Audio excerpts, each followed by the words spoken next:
is there something to when you're digging in against Sale that like your body like boots up to a different level? Yeah, you definitely do, man. And the messed up thing about facing a guy like Sale is hitting now, you have to look for these tunnels because the ball's moving in so many different directions. So as a hitter, you want the ball to start in a certain tunnel. And if it starts there out of the hand, you feel like it's going to be a good spot. The up thing with Sale is the ball's got to start pretty much at your head for his slider to be a hanging slider. And honestly, man, he's throwing 97, 98 with crazy movement.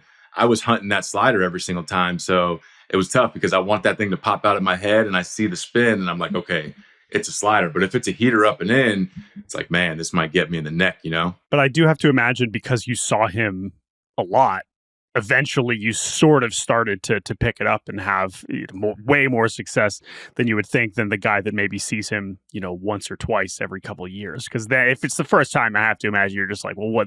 I've never seen anything like this before. Yeah, the first time. And he came up real early in his career out of the draft and was in the bullpen. So it was like, man, I don't want to face that guy. And then he goes in the starting rotation. And it was so funny because, we played each other so many times. We faced each other so many times. He was like a guy that didn't really throw changeups to lefties. And then I got some hits, some homers off him, had some success.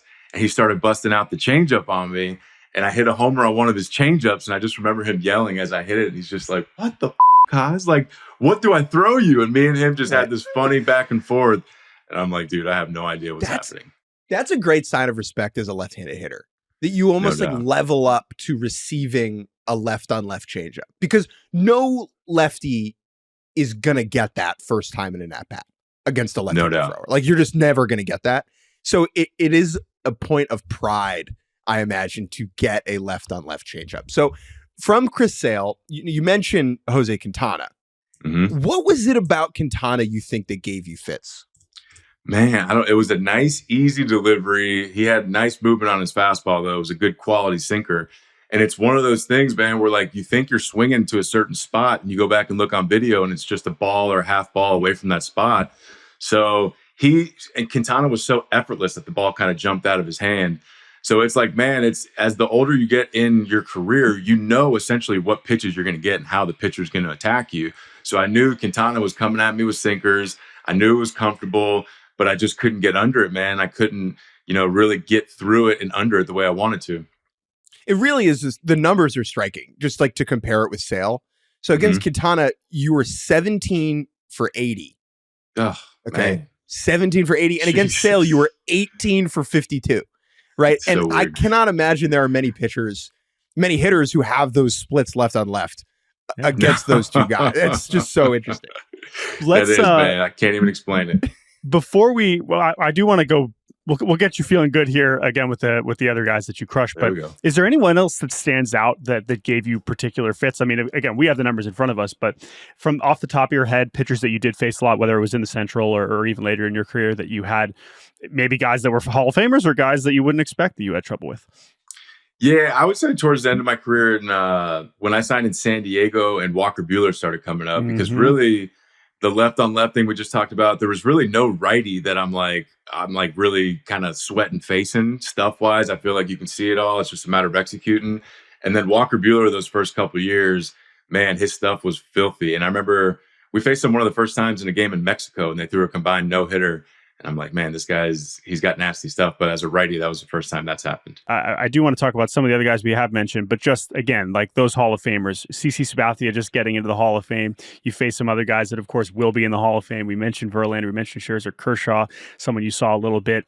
Any of those matchups stand out particularly over the years with the guys that, the legends of the game? Yeah, Kershaw, I had great numbers against Kershaw, man. I know that for a fact because we faced him in Kansas City. I did well first couple times, and then going to San Diego, I kind of kept it going. And then every hitters meeting, they're like, "How's you've had good success? What is it?"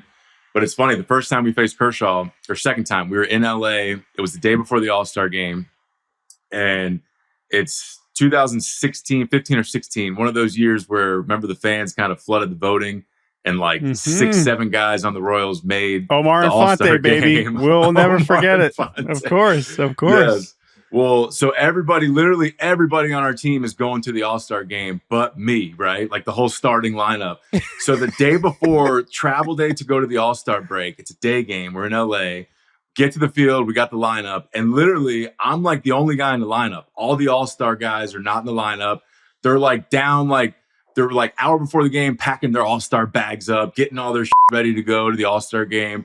And I'm hot, dude. I'm walking around the clubhouse. I'm like, oh, is this scrub day? Is this what this is? We're just going to take this one off. I guess one game out of the playoffs, we're going to take this one off. And dude, I was so fired up that day. I ended up going 3 for 3.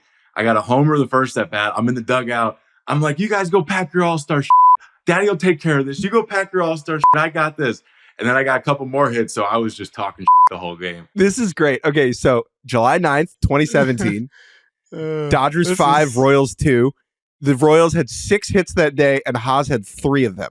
Check the lineup out, dude. No offense to my boys. No offense. No, it's well, no offense. They were all stars. What are you talking about? All these other guys were off to the All-Star game. And by the way, that success against Kershaw continues all the way until 2020 postseason. Oh, you know, we're hitting. It's that was something that, and that's another matchup that you maybe wouldn't have necessarily expected.